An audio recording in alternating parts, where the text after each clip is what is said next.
नमस्कार. सर्वांचे आपल्या टी-व्ही 6 मराठी या यूट्यूब चॅनलवरती सहर्ष स्वागत आहे. बघा, इथे गॅस सिलेंडरवरती नियम जो लागू आहे ना, हा नवीन नियम लागू झालेला आहे. जर तुम्ही हे काम केले नाही, तर तुमचे गॅस कनेक्शन आहे ना, हे डायरेक्टली बंद होणार आहे. त्यामुळे हा व्हिडिओ शेवटपर्यंत नक्की बघायचा आहे, जर तुमच्याकडे गॅस सिलेंडर असेल तर. बघा, यामध्ये नवीन जो नियम आहे ना, तो इथे लागू केलेला आहे. बघा, इथे काय सांगितलेलं आहे, की देशातील कोट्यावधी एल-पी-जी ग्राहकांसाठी एक महत्त्वाची बातमी आहे. केंद्र सरकारने गॅस सिलेंडरच्या वितरण प्रणालीमध्ये पारदर्शकता आणण्यासाठी आणि गैरप्रकार रोखण्यासाठी नवीन नियम लागू केलेला आहे. जर तुम्ही या नियमांचे पालन केले नाही, तर तुमचे गॅस कनेक्शन हे तात्पुरते किंवा कायमचे ते बंद होऊ शकतात. त्यामुळे जे नियम कोणते आहेत ते बघण्यासाठी व्हिडिओ शेवटपर्यंत बघा. चॅनलवर नवीन असेल तर सबस्क्राईब करा. तर बघा, सगळ्यात पहिला नियम म्हणजे के-वाय-सी अनिवार्य करण्यात आलेली आहे. आता टाळाटाळ करणं इथे जमणार नाही. नवीन नियमानुसार प्रत्येक गॅस ग्राहकाने आता आधारित के-वाय-सी करणे इथे बंधनकारक आहे. आता इथे का आवश्यक आहे हे समजून घ्या. बनावट गॅस कनेक्शन शोधण्यासाठी आणि सबसिडी थेट योग्य लाभार्थ्यांपर्यंत पोहोचण्यासाठी हे पाऊल उचललेले आहेत. याचा परिणाम ज्या ग्राहकांची ई-के-वाय-सी पूर्ण नाही, त्यांना नवीन सिलेंडर बुक करताना अडचणी येतील किंवा त्यांचे कनेक्शन इनॅक्टिव्ह केले जाईल. बघा, इथे काय झालेलं आहे, की खूप साऱ्या जे ग्राहक आहे ना, ते ग्राहक गॅस बुकिंग करतात, सगळं होतात. पण जेव्हा तिथे ते गॅस घेण्यासाठी लाईनमध्ये लागतात, त्यांना इथे असं सांगण्यात येतं, की बुवा तुमचा जो के-वाय-सी नाही, के-वाय-सीच केलेली नाही. म्हणजे त्याने दिवसभर उन्हात उभं राहायचं. तिथे त्याचा नंबर येईल. नंबर आल्यानंतर जर तेव्हा तिथलचे एजन्सीवाले जर त्याला असं सांगत असेल, की ई-के-वाय-सी तुमची पूर्ण नाही, ती करून घ्या. तर बघा त्याचे किती मोठे हाल जे आहे ते होत असतील. त्यामुळे लवकरात लवकर आपल्याला आधी ई-के-वाय-सी पूर्ण करायची आणि त्यानंतरच आपला गॅस जो आहे ना, तो इथे बुकिंग करायचा आहे. त्यानंतर दुसरं महत्त्वाचं म्हणजे ओ-टी-पी शिवाय तुम्हाला गॅस डिलिव्हरी इथे मिळणार नाही.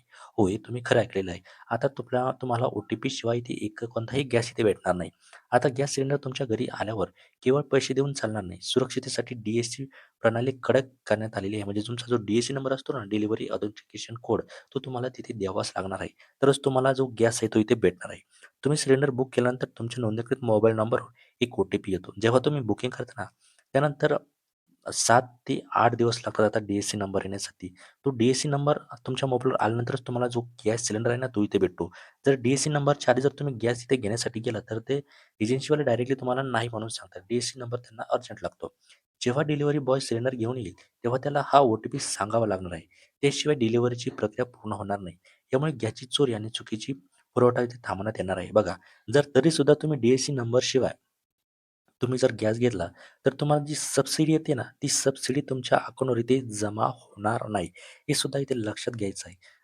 जसं की आपल्याला उज्ज्वला योजनेमध्ये जे आहे ना, इथे आपल्याला आपण जर ₹1000 जर भरले घ्यायचे, तर आपल्याला ₹300-350 इथे सबसिडी म्हणून आपल्या अकाउंटमध्ये जमा होतात. तर तुम्ही डी-एस-सी नंबरशिवाय जर घेतलं, तर तुम्हाला हे ते ₹350 जे आहे ना, ते इथे येणार नाही. हे सुद्धा इथे लक्षात ठेवायचं आहे. त्यानंतर निष्क्रिय कनेक्शनवर होणार कारवाई. तुमच्याकडे गॅस कनेक्शन आहे, पण तुम्ही ते वापरत नसाल तर सावधान. इथे नियम काय सांगतो, की ज्या ग्राहकांनी जून 2025 पासून एकदाही गॅस रिफिल घेतलेला नाही, अशी कनेक्शन आता निष्क्रिय श्रेणीत टाकले जाणार आहे. म्हणजे तुमचं डायरेक्टली अकाउंट इथे बंद होणार आहे. त्यासाठी काय करावं लागणार आहे तुम्हाला, जर बंद होऊ द्यायचं नसेल तर? तुमचे कनेक्शन सुरू ठेवण्यासाठी नियमित अंतराने सिलेंडर बुक करणे आणि के-वाय-सी अपडेट ठेवणे ते महत्त्वाचे आहे. म्हणजे जर तुम्हाला एक गॅस जर 3 महिने जात असेल, तर 3 महिन्यानंतर तुम्हाला गॅस घेणं इथे अनिवार्यच असणार आहे. नाहीतर तुमचं जे अकाउंट आहे ना, ते इथे बंद होऊ शकतं. हे सुद्धा इथे महत्त्वाचं आहे. त्यानंतर बुकिंगमधील कालावधी. आता तेल कंपनीने आणि 2 सिलेंडर बुकिंगमधील अंतर निश्चित केलेले आहेत. एका ठराविक कालावधीनंतरच तुम्हाला पुढचा सिलेंडर बुक करता येणार आहे. गॅसचा काळाबाजार रोखण्यासाठी हा निर्णय इथे घेण्यात आलेला आहे. म्हणजे जर तुम्ही गावामध्ये राहत असाल, तर तुम्हाला 45 दिवसानंतर तुम्ही गॅस बुकिंग करू शकता आणि शहरामध्ये राहत असाल, तर तुम्ही 30 दिवसानंतर इथे गॅस बुकिंग करू शकता. हे सुद्धा इथे महत्त्वाचं आहे. तुम्हाला हा व्हिडिओ कसा वाटला कमेंट करून नक्की सांगा. चॅनलवर नवीन असेल तर सबस्क्राईब करा. धन्यवाद.